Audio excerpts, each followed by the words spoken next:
Students, dear students, this is class 11th, subject chemistry. Dear students, इसके पहले classes में हम लोग structure of atom first unit basics of chemistry के बारे में स्टडी कर चुके हैं। ठीक है, तो उस चैप्टर में नियर अबाउट मोस्टली चीज़ें जो रिलेटेड टॉपिक को छोड़ करके थी उनको स्टडी कर लिया गया था। आज हम लोग चैप्टर 2 स्टार्ट कर रहे हैं। चैप्टर 2 का नाम है या यूनिट 2 कह रहे हैं, इसका नाम है structure of atom. Structure of atom ऐसे देखा जाए तो ये चैप्टर काफ़ी लेंदी है, लेकिन चूँकि डिलीटेड टॉपिक इसके अंदर आ चुके हैं, बहुत ज़्यादा टॉपिक इसके डिलीटेड हैं, तो इसलिए स्ट्रक्चर ऑफ एटम चैप्टर में से हम लोगों को ज़्यादा नहीं पढ़ना है। तो इसका नोट्स मैंने प्रोवाइड कर दिया था। कल संडे भी था, 2 दिन का टाइम भी मिला आप लोगों को, सैटरडे और संडे। तो आई गेस कि आप लोग नोट्स पूरा कर लिए होंगे, और अगर ना पूरा किए हो तो उसको कर लीजिए, क्योंकि नोट्स रहेगा तो आप लोगों को पढ़ना भी थोड़ा सा, कुछ चीज़ें उसमें नोट करते करते उसको पढ़ भी लिया करेंगे ना, तो उसको पूरा ज़रूर कर लीजिए। क्योंकि कॉपी जब स्कूल खुलेगा अक्टूबर में भी चांसेस है, तो जब स्कूल खुलेगा सबसे पहला काम यही रहेगा कि जितना भी नोट्स प्रोवाइड किया जा रहा है वो नोट्स चेक किया जाएगा, सबसे पहला काम। तो और हम कोशिश करेंगे कि ये जो चैप्टर है इसको हम इसी वीक में फिनिश कर लें। जैसे आज मंडे है तो पूरा 1 वीक है हम लोगों का, तो हम कोशिश करेंगे कि इसी वीक में ये चैप्टर पूरा फिनिश हो जाए, तो उसके बाद नेक्स्ट वीक से 3rd चैप्टर स्टार्ट हो जाएगा। ठीक है, तो देखिए स्टार्ट करते हैं कि स्ट्रक्चर ऑफ एटम। तो व्हाट इज़ द एटम, सबसे पहली चीज़ है। तो एक एटम के बारे में कहा जाता है कि एलिमेंट के बारे में कहा जाए तो कहा जाता है कि the rich diversity of chemical behaviour of different elements can be traced to the difference in the internal structure of atom of these element. कह रहे हैं कि एलिमेंट के अंदर इतनी सारी डाइवर्सिटी, विभिन्नताएं पाई जा रही हैं, तो वो एलिमेंट की जो डाइवर्सिटी है नियर अबाउट कह लीजिए कि वो डिपेंड करती है डाइवर्सिटी ऑफ एटम पर। क्योंकि एटम के बारे में कहा जाता है atom is the fundamental unit of matter.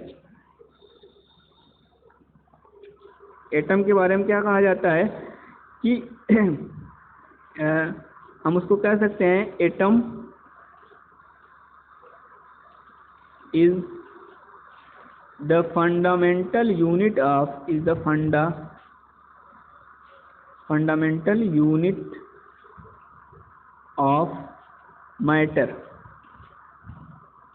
कोई भी एटम जो होता है वो मैटर की कहा जाता है कि क्या है, फंडामेंटल यूनिट होती है। कि कोई भी मैटर किसको कहते हैं, जिसमें कुछ वेट होता है, जो कुछ स्पेस लेता है, उसको मैटर कहा जाता है। तो वो मैटर जो होता है स्मॉल पार्टिकल्स से बना होता है, तो मैटर के जो स्मॉल पार्टिकल्स होते हैं उन्हीं को एटम्स कहा गया। ठीक है, वैसे एटम्स के बारे में कहा जाए कि सबसे पहली स्टडी जो है, और एटम क्या है इसकी स्टडी जो है इंडिया और ग्रीक फिलोसफर्स ने सबसे पहले की थी। पहले एंशिएंट टाइम में फिलोसफर ही सब कुछ हुआ करते थे। जो फिलोसफर हुआ करता था वो बहुत अच्छा राइटर होता था, साइंटिस्ट होता था। तो जैसे एरिस्टोटल भी फिलोसफर थे, तो उसी तरह से बहुत सारे फिलोसफर थे।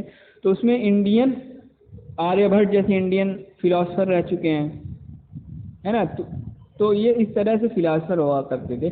तो इंडियन और ग्रीक फिलोसफर ने इस एटम के बारे में एक्सप्लेनेशन दिया है अबाउट 4000 BC। कब दिया है? 4000 BC। 4000 BC का मतलब हो गया कि 4000 नहीं बल्कि 400 BC करिए। हाँ, 4000 नहीं बल्कि 400 BC।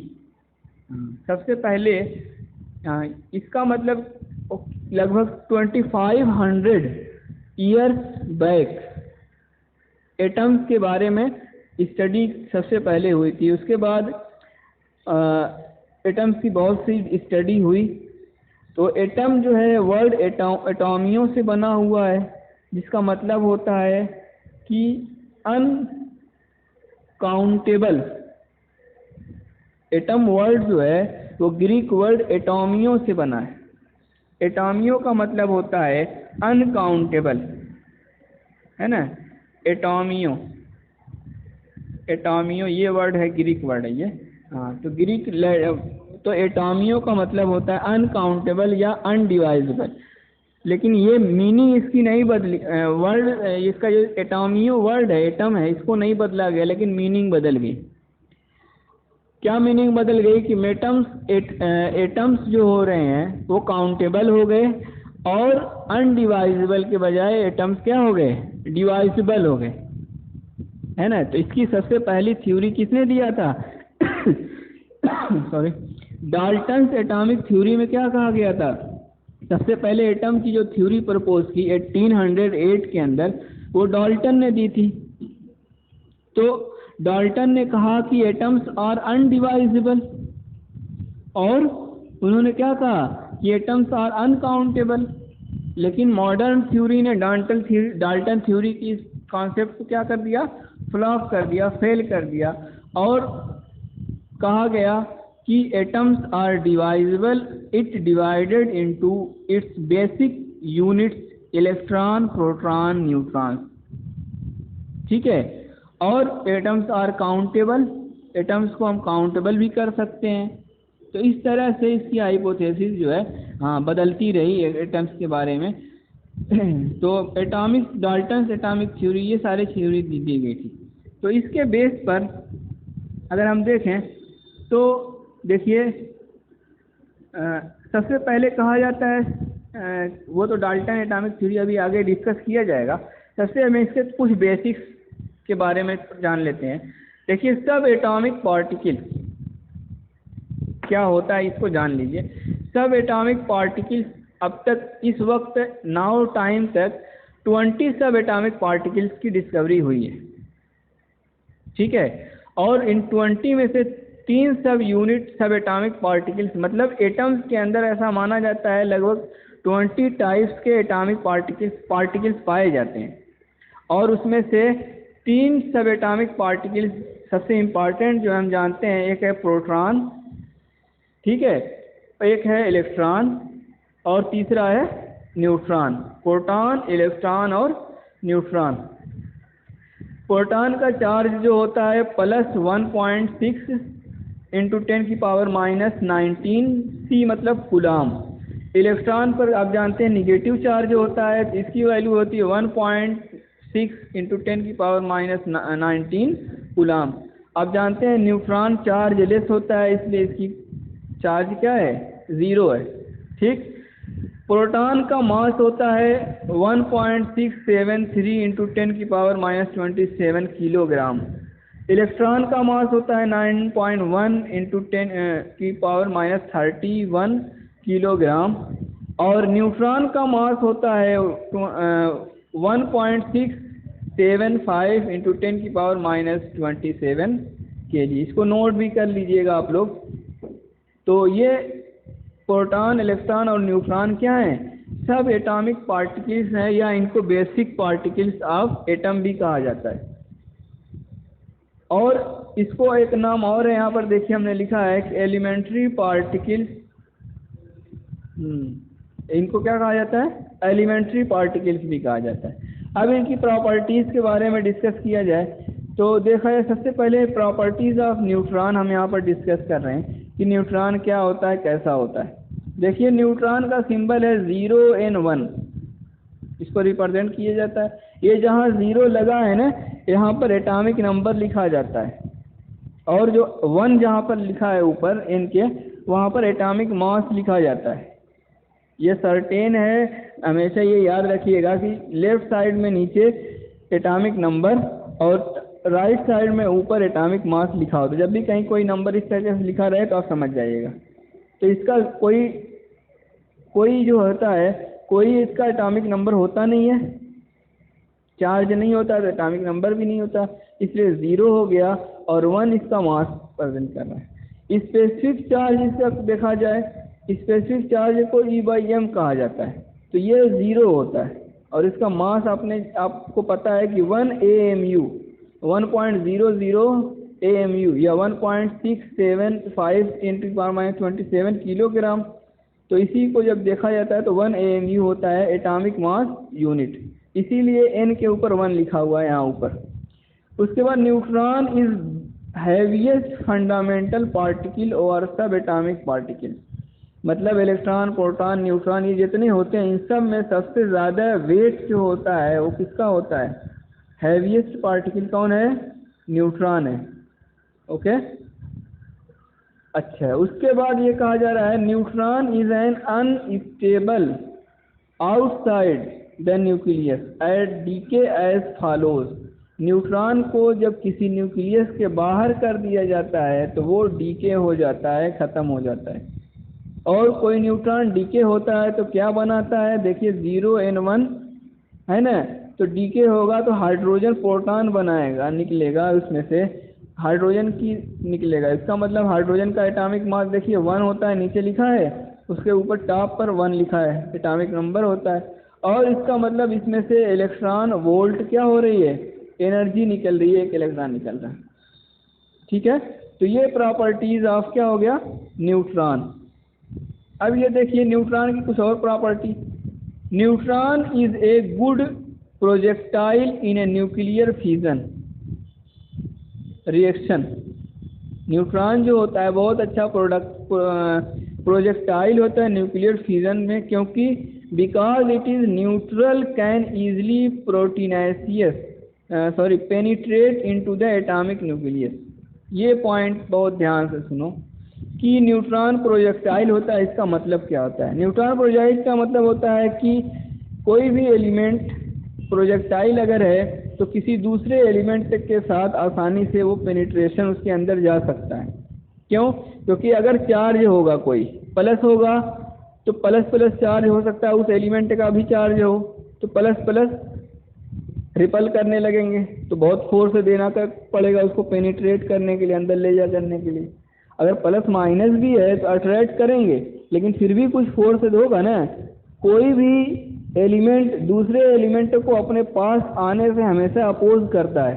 वो अलग चीज़ है कि अट्रैक्शन और अपोज इन दोनों में जो ज़्यादा होता है वो रिप्रेजेंट हो जाता है। अगर अट्रैक्शन ज़्यादा हो गया, अपोज कम है तो वो अट्रैक्ट हो जाएगा, और अपोज ज़्यादा है, अट्रैक्शन कम है तो वो रिपल कर जाएगा। ठीक है, तो इसी को कहा जाता है प्रोजेक्टाइल।